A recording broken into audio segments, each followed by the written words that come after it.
بسم اللہ الرحمن الرحیم۔ السلام علیکم۔ اچھی بیوی زندگی کا سہارا ہوتی ہے جو شوہر کے غم اور پریشانیاں بانٹ لیتی ہے۔ امی نہ رہیں تو ابو ذہنی طور پر اکیلے اور بے سہارا ہو کر ہر وقت پریشان رہنے لگے۔ ایک غم یہ بھی تھا کہ اولاد نرینہ نہیں تھی۔ جب امی فوت ہوئیں اس وقت باجی کی عمر 8-10 سال تھی، جبکہ سب سے چھوٹی بہن ابھی صرف 4 سال کی تھی۔ اماں کے جاتے ہی گھر کا شیرازہ بکھر گیا۔ کچھ عرصہ ایک پھپھو ہمارے گھر آ کر رہتی، وہ چلی جاتی تو دوسری پھپھو گھر سنبھال لیتی۔ آخر کون کب تک کس کی خاطر اپنا گھر چھوڑتا؟ وقت گزرتا رہا، باجی 14-15 برس کی ہوئی تو انہوں نے گھر سنبھال لیا۔ حالانکہ وہ ابھی کم سن تھی، ان کی گڑیا کھیلنے کے دن تھے، مگر جب قدرت کم سنی میں بوجھ کندھوں پر ڈال دے تو اسے اٹھانا ہی پڑتا ہے۔ والد صاحب کے برتنوں کی دکان تھی اور پہلے کاروبار اچھا خاصا تھا۔ جب بیوی نہ رہی تو وہ گھر کی پریشانیوں میں ایسے الجھے کہ کاروبار بھی ٹھپ ہو گیا۔ سچ ہے کہ شوہر کی ترقی میں بیوی کا بڑا ہاتھ ہوتا ہے۔ یہی نہیں، لڑکیوں کی حفاظت بھی یہی معظم اور عظیم ہستی بہترین طور پر کر سکتی ہے۔ خاندان بھر نے مشورہ دیا کہ دوسری شادی کر لو، مگر ابو جان کی ہمت نہ ہوئی۔ کچھ سوتیلی ماں کے روایتی سلوک کا ڈر تھا اور کچھ حالات بھی سازگار نہ تھے، کیونکہ وہ معاشی طور پر تباہ ہو چکے تھے۔ کافی سرمایہ تو والدہ کے علالت پر لگ گیا اور اب وہ قرض دار ہو چکے تھے۔ انہیں دن رات قرض کی ادائیگی کی فکر کھائی جاتی تھی۔ ایسے حالات میں بھلا کوئی دوسری شادی کا کیا سوچ سکتا ہے؟ ایک روز وہ اسی سوچ میں غلط دکان پر بیٹھ گئے تھے۔ میرا کوئی بیٹا بھی نہیں جو میرے بعد میری بچیوں کی حفاظت کرتا۔ تبھی ایک نوجوان دکان پر آیا جو کچھ پریشان تھا۔ ابا جان نے وجہ دریافت کی تو اس نے کہا، چچا جان، میں اپنے گاؤں سے نوکری کی تلاش میں آیا ہوں۔ رہنے کو معقول ٹھکانہ نہیں اور ہوٹل کے اخراجات بہت زیادہ ہیں۔ اگر آپ کوئی مکان کرائے پر دلوا دیں تو بہت مشکور ہوگا۔ نوجوان کی پریشانی دیکھ کر ابا جان کا دل پسج گیا۔ سوچا کہ اگر میرا بیٹا ہوتا تو وہ اس طرح پردیس میں بے آسرا ہوتا تو کیا حالت ہوتی۔ ہمدردی سے بولے، بیٹا تم شریف معلوم ہوتے ہو اور میرا کوئی بیٹا نہیں ہے، بس بیٹے کی حسرت ہے۔ اگر تم مجھے اپنے باپ کی جگہ سمجھو تو میرا ایک مکان ہے جس کا ایک کمرہ میں کرائے پر دے سکتا ہوں، لیکن میرے گھر میں 3 بچیاں ہیں جن کی ماں فوت ہو چکی ہے۔ تمہیں انہیں اپنی بہنوں کی جگہ سمجھنا ہوگا۔ نوجوان خوش ہو کر کہا، آپ فکر نہ کیجیے چچا، مجھے اپنا بیٹا ہی سمجھیے، مجھے صرف ایک کمرے کی ضرورت ہے، اور اگر 2 وقت کا پکا ہوا کھانا مل جائے تو میں آپ کو اس کی رقم بھی علیحدہ ادا کر دوں گا۔ میں ہوٹل کا کھانا نہیں کھا سکتا، بیمار ہو جاتا ہوں۔ کچھ والد صاحب رحم دل تھے اور کچھ اس نوجوان کے اطوار شرافانہ تھے۔ ابا جان اس پر بھروسہ کر کے اسے گھر لے آئے اور بیٹھک والا حصہ اس کے حوالے کر دیا۔ ایک پلنگ بسترا، اپک میز، 2 کرسیاں اور ایک الماری، گویا کمرہ بما فرنیچر نوجوان کے حوالے کر دیا۔ کھانے کا بندوبست بھی ہمیں ہی کرنا تھا۔ ہمارے کرایہ دار کا نام مشتاق احمد تھا۔ وہ ہر ماہ کی پہلی تاریخ کو کمرے کا کرایہ اور کھانے کے اخراجات ادا کر دیتا تھا، جو ہمارے لیے کسی غیبی امداد سے کم نہ تھا۔ اس کے علاوہ وہ گھر کے اندر بھی نہیں آتا تھا، بیرونی دروازے سے بیٹھک میں چلا جاتا اور وہیں سے اس کا آنا جانا تھا۔ ہم بڑی بہنیں اس کے سامنے نہیں جاتی تھیں، البتہ ہماری چھوٹی بہن نادرا اس سے بات چیت کر لیتی تھی اور وہی اسے ناشتہ اور کھانا بھی دیتی تھی۔ جب وہ صبح ناشتہ لے کر چلا جاتا تو باجی یا میں جا کر اس کے کمرے کی صفائی کر دیتی تھیں۔ ہفتے میں ایک بار ہم اس کے بستر کی چادر بدل دیتی تھیں اور برتن وغیرہ اٹھا لیتی۔ اس کے علاوہ ہمارا اس سے کوئی تعلق نہ تھا۔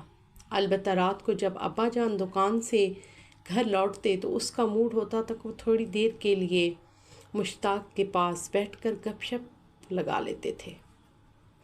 اسی طرح مشتاق کو تنہائی کا احساس نہ ہوتا اور ابا جان کا بھی اچھا وقت گزر جاتا۔ مشتاق ایک کمپنی میں ملازم تھا اور اسے خاصی اچھی تنخواہ ملتی تھی۔ وہ اپنی تنخواہ کا کچھ حصہ اپنے گھر منی آرڈر کر دیتا تھا۔ اسے ہم سے اور ہمیں اس سے کوئی شکایت نہ تھی۔ وقت اچھا گزر رہا تھا۔ 6 ماہ بعد جب اس کی ترقی ہوئی تو اس نے کھانے کی رقم میں خود ہی کچھ اضافہ کر دیا۔ اس نوجوان کو ہمارے ہاں رہتے ہوئے 8 ماہ ہو چکے تھے۔ ایک روز ساہیوال سے میرے چچا ابا جان سے ملنے آئے۔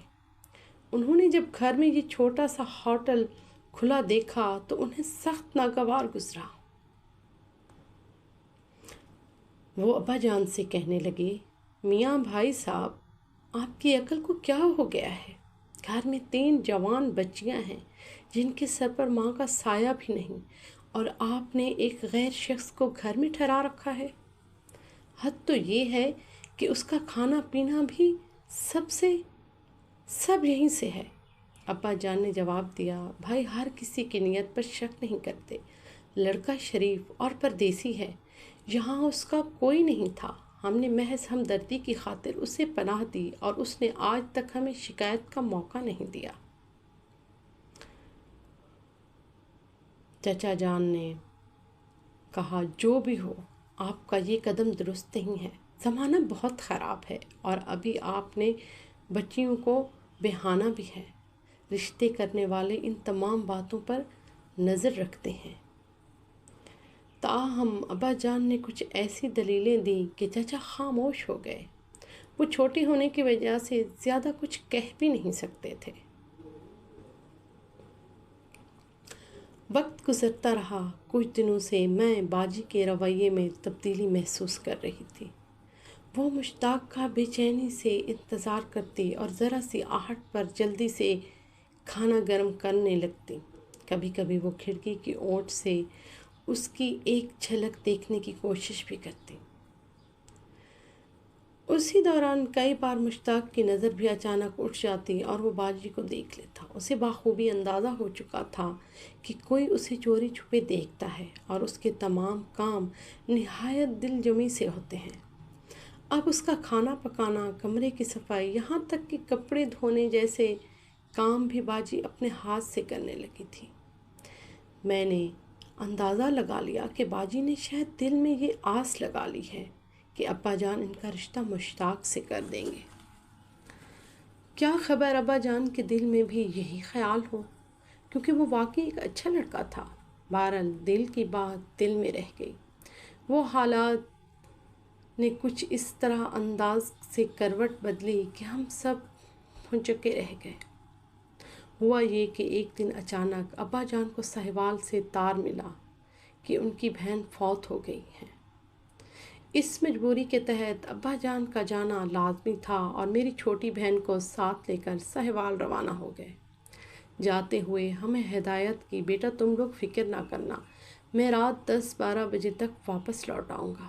اگر نہ آ سکا تو سامنے والی خالہ آمنہ کو بلا کر اپنے پاس سلا لینا، میں ان سے کہتا جاؤں گا۔ جب گھر میں صرف میں اور باجی نویدہ اکیلے رہ گئے تو ظاہر ہے ناشتہ اور کھانا ہم دونوں میں سے کسی ایک ہی کو دینا تھا۔ میں نے کہا، باجی آج آپ ہی مشتاق کو ناشتہ دے دیں، میں سامنے نہیں جاتی۔ میں باورچی خانے میں بیٹھی رہی اور باجی ناشتے کی ٹرے لے کر مشتاق کے کمرے کی طرف چلی گئی۔ انہوں نے دروازے پر دستک دے کر کہا، ٹرے پکڑ لیے۔ آج بیبی چھوٹی بہن گھر پر نہیں ہے۔ وہ کہاں گئی؟ مشتاق نے سوال کیا، جو دفتر جانے کی تیاری کر رہا تھا۔ کل شام ابا جان کو اطلاع ملی تھی کہ ان کی بہن کا انتقال ہو گیا ہے۔ وہ صبح 4 بجے والی گاڑی سے اسے ساتھ لے کر ساہیوال چلے گئے ہیں، شاید رات تک لوٹ آئیں۔ یہ سن کر مشتاق کو گویا قدرے سکون ملا۔